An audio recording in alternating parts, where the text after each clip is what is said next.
Bonjour, très heureux de nous retrouver pour découvrir les textes que nous lirons pour ce dimanche des Rameaux, le dimanche 24 mars.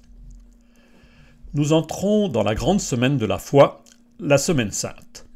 Comme chaque année, l'Évangile raconte l'entrée triomphale de Jésus à Jérusalem. Ce récit est lu dès le début, après la bénédiction des Rameaux. Ensuite, les lectures proposées anticipent le Vendredi Saint. Cette année B, nous lisons la Passion selon saint Marc. Comme ce récit est long, chacun pourra le lire dans sa Bible. Et nous nous arrêterons sur deux moments. La condamnation à mort de Jésus par les chefs religieux de Jérusalem et la mort de Jésus sur la croix avec le cri de foi d'un soldat romain. Entrons dans cette liturgie de la fête des Rameaux en suivant Jésus à l'entrée dans la ville. La liturgie de ce dimanche commence par la bénédiction des Rameaux. Cette prière est suivie de la proclamation de l'Évangile qui raconte donc l'entrée de Jésus à Jérusalem. Ce récit se trouve au tout début du chapitre 11 de l'Évangile selon saint Marc, du verset 1 au verset 10. Lorsqu'ils approchent de Jérusalem vers Bethphagée et Béthanie près du mont des Oliviers, Jésus envoie 2 de ses disciples et leur dit « Allez au village qui est en face de vous. Dès que vous y entrerez, vous trouverez un petit âne attaché, sur lequel personne ne s'est encore assis. Détachez-le et amenez-le. Si l'on vous dit « Que faites-vous là ?» répondez « Le Seigneur en a besoin, mais il vous le renverra aussitôt. » Ils partirent, trouvèrent un petit âne attaché près d'une porte dehors dans la rue et ils le détachèrent. Des gens qui se trouvaient là leur demandaient « Qu'avez-vous à détacher cet ânon ?» Ils répondirent ce que Jésus leur avait dit et on les laissa faire. Ils amenèrent le petit âne à Jésus, le couvrirent de leur manteau, et Jésus s'assit dessus. Alors beaucoup de gens étendirent leurs manteaux sur le chemin, d'autres des feuillages coupés dans les champs. Ceux qui marchaient devant et ceux qui suivaient criaient « Hosanna, béni soit celui qui vient au nom du Seigneur. Béni soit le règne qui vient, celui de David notre Père. Hosanna, au plus haut des cieux. » Jésus entre à Jérusalem en assumant la figure du Messie roi annoncée par le prophète Zacharie. Et déjà, avant d'entrer, il s'arrête à Béthanie au mont des Oliviers. Le livre de Zacharie, au chapitre 14, verset 4, disait déjà « Ses pieds se poseront ce jour-là sur le mont des Oliviers qui est en face de Jérusalem à l'Orient. » Jésus prend la posture du roi humble, monté sur un petit âne. On retrouve ici Zacharie, chapitre 9, verset 9. « Voici ton roi qui vient à toi, pauvre et monté sur un âne, un ânon, le petit d'une ânesse. » La foule s'associe à cette intronisation royale, reprenant l'usage de fêter la royauté de Yahvé avec des palmes et des feuillages pour la fête des tentes. C'est décrit au chapitre 23 du livre du Lévitique, verset 40. La foule crie « Hosanna !» chant emprunté aux prières de cette même fête et qu'on peut traduire ainsi « S'il te plaît, sauve-nous ». Nous sommes aujourd'hui la foule de Jérusalem qui acclame le Messie roi. Mais nous n'ignorons pas que cet homme acclamé par la foule doit mourir sur la croix pour être élevé comme le vrai roi. Et découvrons maintenant la première lecture de cette liturgie. Après l'entrée triomphale, nous reprenons le déroulement normal de la célébration eucharistique. La première lecture nous fait méditer un passage du prophète Isaïe. Il dresse le portrait d'un personnage soumis à la torture. Parce qu'il a écouté le message de Dieu, il a dû subir la violence. Ce visage rappelle la première lecture du Vendredi Saint et la figure du serviteur souffrant, chapitre 52 d'Isaïe et chapitre 53. Prophète martyrisé, figure du peuple d'Israël, pour les chrétiens, ce visage se reflète de manière saisissante dans celui du Christ outragé. Nous trouvons ce texte au chapitre 50 du livre d'Isaïe, les versets 4 à 7. « Le Seigneur mon Dieu m'a donné le langage des disciples pour que je puisse d'une parole soutenir celui qui est épuisé. Chaque matin, il éveille mon oreille pour qu'en disciple j'écoute. Le Seigneur mon Dieu m'a ouvert l'oreille et moi je ne me suis pas révolté, je ne me suis pas dérobé. J'ai présenté mon dos à ceux qui me frappaient et mes joues à ceux qui m'arrachaient la barbe. Je n'ai pas caché ma face devant les outrages et les crachats. Le Seigneur mon Dieu vient à mon secours, C'est pourquoi je ne suis pas atteint par les outrages, c'est pourquoi j'ai rendu ma face dure comme pierre. Je sais que je ne serai pas confondu. La relecture chrétienne de ce texte d'Isaïe met en lumière un double message pour nous. D'abord, l'obéissance du Fils à la mission confiée par Dieu. Écouter et obéir sont deux mots qui ont la même racine.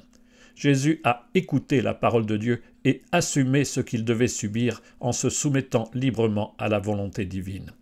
Mais aussi l'attitude de Jésus tout au long de la passion sera celle d'une victime qui accepte l'outrage sans se révolter. Son silence, surtout chez Marc, est impressionnant. Contemplons ici le visage du crucifié qui, par amour, a donné sa vie en rançon pour la multitude. Et découvrons maintenant la deuxième lecture de ce dimanche. La deuxième lecture est connue sous le titre de l'hymne aux Philippiens.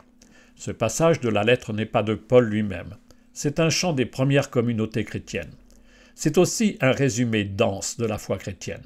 Construit sur le même modèle que le prologue de l'évangile de Jean, il décrit comment Jésus, venu de Dieu, s'est abaissé en humanité, et même au plus bas de l'humain dans sa mort sur la croix, avant d'être exalté dans la gloire de Dieu.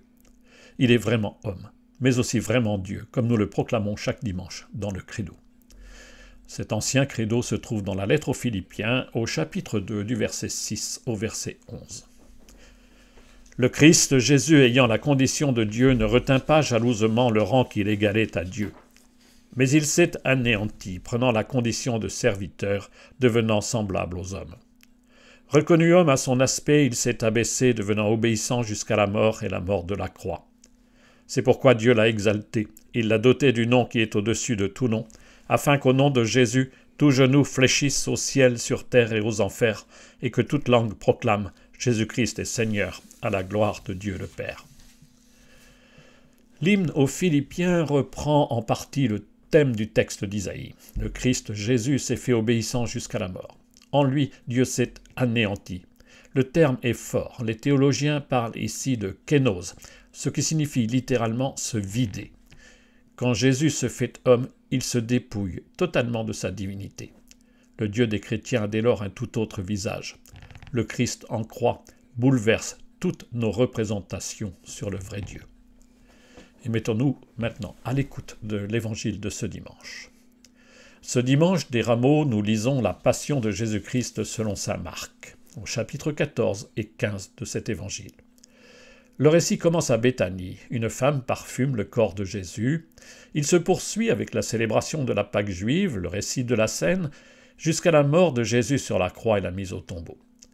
Arrêtons-nous sur deux moments de ce récit. D'abord la condamnation à mort de Jésus par les chefs religieux de Jérusalem, puis sa mort et le cri de foi surprenant d'un soldat romain. Commençons par écouter comment le Sanhédrin, le grand conseil, va condamner Jésus à mort. Cela se trouve au chapitre 14, les versets 56 à 64.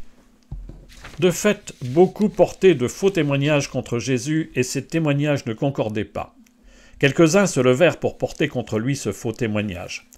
Nous l'avons entendu dire « Je détruirai ce sanctuaire fait de main d'homme, et en 3 jours j'en rebâtirai un autre qui ne sera pas fait de main d'homme. » Et même sur ce point, leur témoignage n'était pas concordant.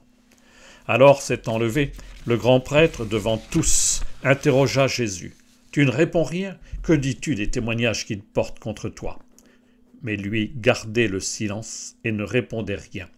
Le grand prêtre l'interrogea de nouveau. « Es-tu le Christ, le Fils du Dieu béni ?»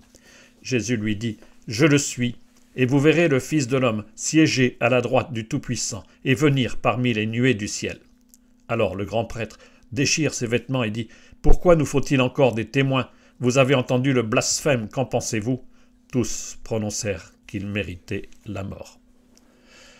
C'est un procès que Marc raconte ici. On cherche des témoins pour étayer l'acte d'accusation, mais on n'arrive pas à trouver le bon motif. Alors le grand prêtre pose la question qui taraude tout le monde. « Es-tu le Christ, le Fils du Dieu béni ?» Tout au long de l'évangile de Marc, Jésus a voulu qu'on garde secrète la réponse à cette question. Mais là, Jésus ose enfin. Il n'a plus rien à perdre. « Je le suis ». Et comble de provocation, il cite un bref passage du livre de Daniel au chapitre 7, les versets 13 et 14. Le prophète voit dans la nuit comme un fils d'homme qui s'avance vers un vieillard avec les nuées du ciel. Ce fils d'homme reçoit domination, gloire et royauté. Tous savent dans ce tribunal qui est ce fils d'homme et qui est ce vieillard, Dieu lui-même et son Messie.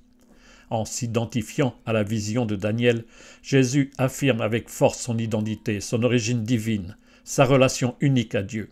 La condamnation est immédiate, comme elle le sera dans les Actes des Apôtres, quand le premier martyr chrétien, Étienne, invoquera la même vision devant le même Sanhédrin, au chapitre 7 des Actes, verset 56. Remarquons au passage le motif de la condamnation, blasphème. Ne risquons pas aujourd'hui de reproduire l'erreur fatale du grand prêtre. Personne ne peut se prévaloir d'avoir mission de défendre Dieu et de condamner qui que ce soit pour blasphème.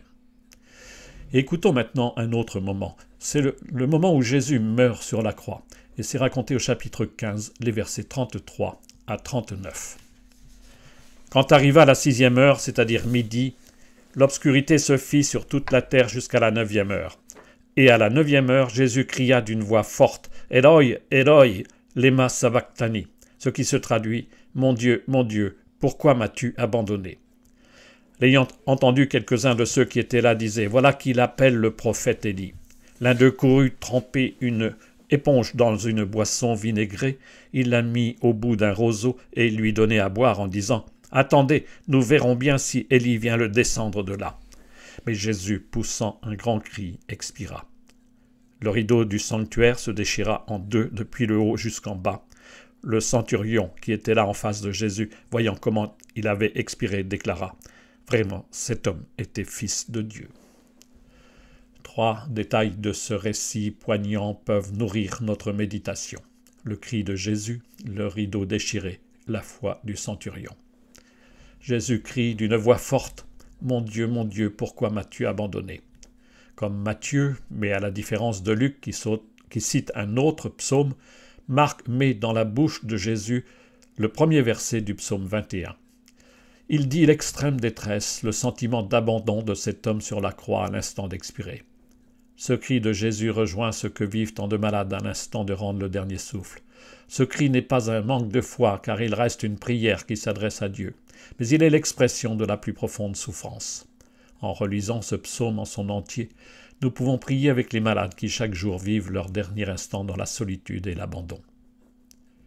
Le rideau du temple se déchire, ce qui, au cœur de la maison de Dieu, mettait à part le Saint des Saints, où seul le grand prêtre pénétrait une fois par an, est détruit.